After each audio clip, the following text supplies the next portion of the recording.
تعالوا نعمل أكلة أولادنا بيروحوا يشتروها من المطاعم بالشيء الفلاني.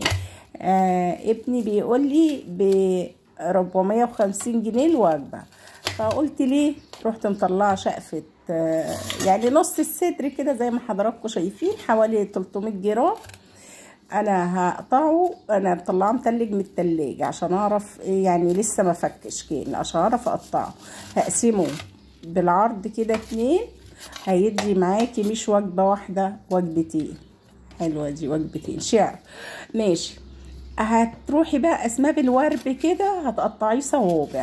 عايزه تروحي مدياله دقه بالشاكوش كده، يعني شاكوش الطعام دوت، تبطسي الحته. تمام. انا عشان احس بحته الفراخ كده يعني في تخينه، فانا مش هديله الدقه ديت، انا هسيبه مش هبططه، هسيبه صوابع زي ما حضراتكم شايفين. تقدري تقطعي الفراخ تقطيعه الفراخ الستريبس ديت تقطيعه صوابع زي ما انت عايزه، عشان دي مش بانيه فبتبقى فيها يعني تخن شويه. هقطعه التقطيعه زي ما حضراتكم شايفين كله. انا لسه ما غسلتوش، واحطه في محلول النقع عباره عن ملح وسكر وعصره نص ليمونه، واسيبه بقى نص ساعه كده، يعني ربع ساعه، واخده احيقه. اهو شايفين التقطيعه. ليه تروحي تشتريها بالغالي؟ انما ممكن تعمليها في البيت بتمن وجبة، تعملي حوالي 10 وجبات. ممكن انا عملت الوجبتين دول، طلعوا لي وجبتين ب100 جنيه، ما تكلفش 100 جنيه، يعني هنقول ب50 جنيه فراخ، ما هي اقل من 50 جنيه.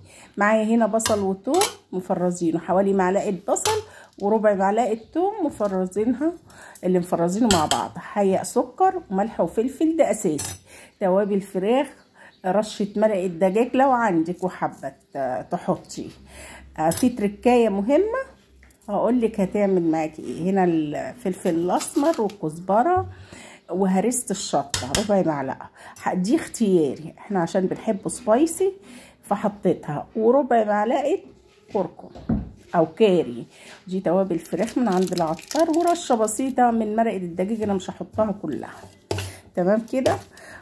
اقول لك التركه المهمه، هتحطي رشه بسيطه من البيكنج باودر، حوالي ربع معلقه صغيره. هسيبه يتبل نص ساعة ساعتين على حسب الوقت معاكي. كل ما تسيبيه وقت اكبر هيتبل وهيبقى طعمه تحفة. تمام كده. انا هسيبه سواء في التلاجة يتبل، وهقولك بعد ما يتبل ويطلع من التلاجة هنحط له ايه. هنا انا كنت نسيت احط له رشة ربع على طرف المعلقة، اقل من ربع معلقة صغيرة بيكنج باودر، هحطها له دلوقتي وهقولك. هنسيبه يتبل، وهبشر عليه نص طماطمايه صغيره او طماطمايه صغيره زي ما شفتوا كده في التتبيله بتاعته. ودي ربع معلقه البيكنج باودر كنت ما حطيتهاش، رحت حطاها. تمام كده. ابدأي بقى قلبيه كويس وسيبيه. طبعا انا كنت سايباه بشرت الطماطمايه عليه عشان تديله طعم، تدي طعم حلو. هنا الدقيق عندي، وعندي فيجيتار من عند العطار، كيس فيجيتار اللي عندك. وانا مش هملح، انا ملحت الفراخ كويس جدا. انا مش هملح بقى الفيجيتار، مش هحط لان هو فيه نسبه ملح اصلا. التركه المهمه التانية ان انا هجيب من الدقيق والفيجيتار معلقتين على الفراخ كده، احطهم على التتبيله قبل ما اخدهم واحطهم. لا انا هستعمل بيض، ده هنحط بيض، نستهلكي بيض ولا لبن. هما كده هتاخديهم من التتبيله. هجيب الاول طاسه فيها زيت، الزيت يكون غزير شويه عشان لو مش عايزه تقلبي كل شويه. وهنا في المرحله دي لازم تلبسي الكلافز، واختياري برضو، لو عايزه تلبسي الكلافز تمام، مش عايزه انت بتعملي البيتي كولي. هنا هتبداي تاخدي واحده واحده وتحطي في الدقيق والفيجيتار. تمام كده. حطي بقى ورمضي كويس. لاحظتي حاجه؟ لاحظت ان انتي اللي انا ايه ما حطيتش لا خل ولا ليمون. ما تحطيش لا خل ولا ليمون في التتبيله، ولا زيت طبعا عشان بيترك الكفر اللي عليه. وده سر من اسرار ان الكفر يبقى لازق في حته الفراخ، ما يبقاش عايم وحته الفراخ باينه من جوه كده زي البانيه اللي بنشوفه، يعني ريشه كده والكفر بس اللي ماسكه. لا، الكفر عشان يبقى متماسك في حته الفرخه الطريقه دي. هنا قدامك بقى اختياري، عايزه الكفر اللي هو المقرمش التخين ده تحطي في الميه بعد ما المرحله دي وترمي في الدقيق تاني والفيجيتار. حطي في الميه وحطي مره 2 اللي يعجبك. لو عايزاه يشيل كفر كويس، بس احنا عشان مش بنحب، انا عملت الطاسه دي بس بكفر، لكن الباقي انا مش هعمله بكفر. انا هحط بقيه الدقيق والفيجيتار على الفراخ واقلبه واحطه في الزيت اهو. تقدري تطلعيه وتحطيه تاني. دي ميه ساقعه من الحنفيه عاديه، انا بغطسه فيها وارجعه. وهنا هنقلي بقى، بصي هنا شال اهي، شال الكفر. عايزاه يشيل اكتر زي ما قلت لك تقدري تحطي وتطلعي. الزيت دافي مش سخن، مش سخن ولا عشان ما يحمرليش حته الفراخ وهي لسه ايه ما استوتش. هنا كنت بقى خلاص انا مش عايزاه يشيل كفر، لغيت الميه وهحط كل الدقيق والفيجيتار عليه تمام كده، واقلبه كويس واطلعه على الزيت. مش هحط في ميه ولا عايزاه يشيل كفر. انا عملت طاسه واحده لابني اللي هو بيحبه يكون عليه كفر ومقرمش، هو كده كده كله هيطلع مقرمش وكله بكفر هيبقى لازق فيه، وهتشوفيه معايا في الاخر تمام. ولو لسه لحد دلوقتي ما حطيتيش لايك واشتراك، اتمنى تتابعيني وتشتركي معايا في قناتي. بقدم محتوى سهل وبسيط ان شاء الله ينال اعجاب حضراتكم. تمام كده اهي احمرت. لا الزيت انا مش حاطاه غزير قوي لذلك بقلبه، لكن انت لو حطيتي زيت غزير مش هتضطري تقلبي حته الستريبس.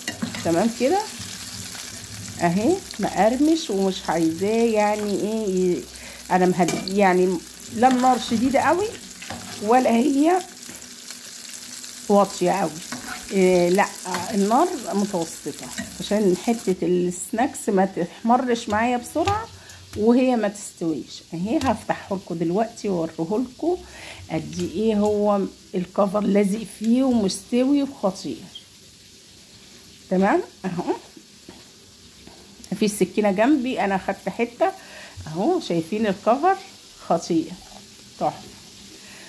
شايفين الكفر لازق فيه وخطير، لا فك ولا اي حاجه، تحفه. شويه بقى سلطه، شويه رز بسمتي اصفر زي ما تحبي، شويه طحينه، شويه كاتشب. شايفين مقرمش وخطير